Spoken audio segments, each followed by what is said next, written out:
Hi po, ang i-discuss ko naman ngayon ay tungkol sa dust mite. Scientific name, Derpatopagoides farinae pag sa Amerika, pag sa Europe, basta. Ayun. Dust mite po. Ito yung mga para rin silang kuto na nandyan sa unan natin, nandyan sa kumot, nandyan din sa sofa din, pwede.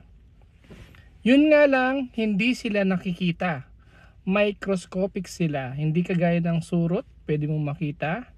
Yung dust mite, hindi mo sila nakikita. Ang kinakain nila yung mga libag natin na nasa kumot, unan. Yan. Minsan yung pillow mo magbibigat yun dahil sa dami ng dust mite.